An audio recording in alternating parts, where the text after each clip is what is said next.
প্রিয় একাদশ শ্রেণী দ্বিতীয় সেমিস্টারের ছাত্রছাত্রীরা এডুকেশন স্টাডি সেন্টার চ্যানেলে তোমাদের স্বাগত। আগামী 17 তারিখ তোমাদের পলিটিক্যাল সায়েন্স অর্থাৎ রাষ্ট্রবিজ্ঞান পরীক্ষা। তাই আজ আলোচনা করব রাষ্ট্রবিজ্ঞান সাবজেক্টের মডেল কোশ্চেন পেপার নিয়ে। আলোচনাকৃত প্রশ্নগুলি প্র্যাকটিস করলে বেশ কিছু প্রশ্ন আগামী 17 তারিখ তোমরা 100% কমন পাবেই। তাই কথা না বাড়িয়ে শুরু করছে আজকের আলোচনা। একাদশ শ্রেণী subject political science semester 2, time 2 hours, full marks 40। বিভাগ ক, মান 2। ক বিভাগে 2 মার্কে তোমাদের 5টি প্রশ্নের উত্তর করতে হবে। 2 গুণ 5 = 10। প্রথম প্রশ্ন, স্বাধীনতার নেতিবাচক ধারণায় বিশ্বাসী দুজন রাষ্ট্রবিজ্ঞানীর নাম লেখো অথবা ন্যায়ের দুটি রূপ উল্লেখ করো।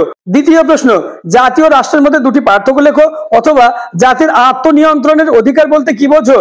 তৃতীয় প্রশ্ন, প্রত্যক্ষ গণতন্ত্রের দুটি গুণ লেখো অথবা প্রত্যক্ষ গণতন্ত্র বিলুপ্তির দুটি কারণ লেখো। চতুর্থ প্রশ্ন, মৌলিক অধিকারগুলি স্থিতিশীল কিন্তু নির্দেশমূলক নীতিসমূহ গতিশীল কেন অথবা ভারতের সংবিধানে বর্ণিত দুটি মৌলিক কর্তব্য উল্লেখ করো।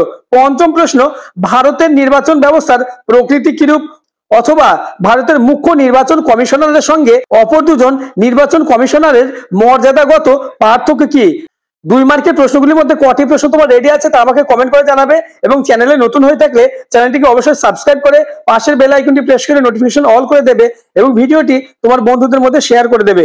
বিভাগ খ, মান 4 অর্থাৎ খ বিভাগে তোমাদের 4 মার্কে 3টি প্রশ্নের উত্তর করতে হবে। 4 গুণ 3 = 12।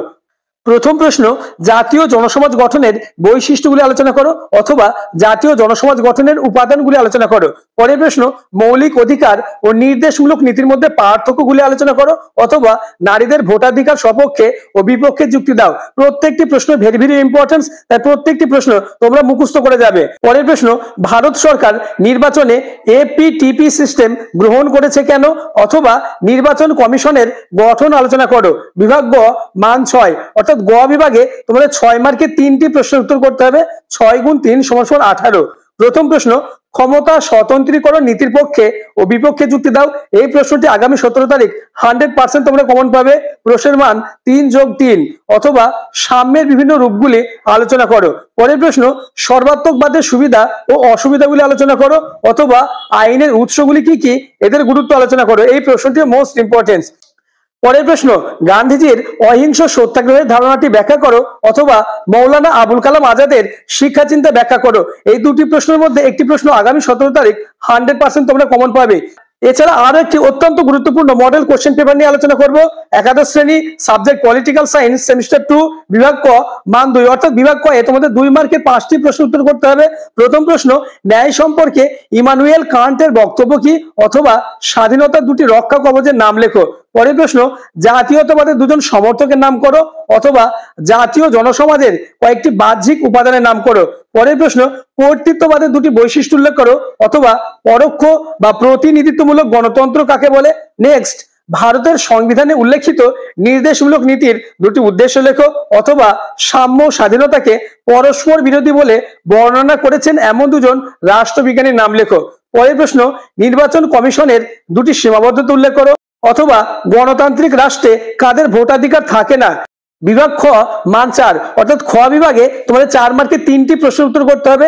বিভাগ খ এর প্রশ্ন আলোচনার আগে যারা এখন আমার চ্যানেলটিকে সাবস্ক্রাইব করোনি এক্ষুনি চ্যানেলটিকে সাবস্ক্রাইব করে পাশের বেল আইকনটি প্রেস করে নোটিফিকেশন অল করে দাও এবং ভিডিওটি তোমার বন্ধুদের মধ্যে শেয়ার করে দাও। বিভাগ খ এর প্রথম প্রশ্ন, জাতির আত্মনিয়ন্ত্রণের অধিকারের সপক্ষে যুক্তি দাও অথবা জাতির আত্মনিয়ন্ত্রণের অধিকারের বিপক্ষে যুক্তি দাও। পরের প্রশ্ন, সংবিধানের মৌলিক অধিকার লিপিবদ্ধ করার প্রয়োজনীয়তা উল্লেখ করো অথবা ভারতের সংবিধানে স্বীকৃত স্বাধীনতার অধিকারটি আলোচনা করো। নেক্সট কোশ্চেন, ভারতের নির্বাচন কমিশনের ক্ষমতা ও কার্যাবলী আলোচনা করো। এই প্রশ্নটি মোস্ট ইম্পর্টেন্ট।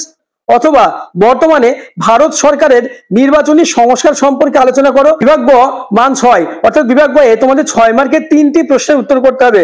প্রথম প্রশ্ন, ক্ষমতা স্বতন্ত্রীকরণ নীতির পক্ষে ও বিপক্ষে যুক্তি দাও। মোস্ট ইম্পর্টেন্ট এই প্রশ্নটি। অথবা স্বাধীনতা কাকে বলে, স্বাধীনতা ও সাম্যের সম্পর্কে আলোচনা করো।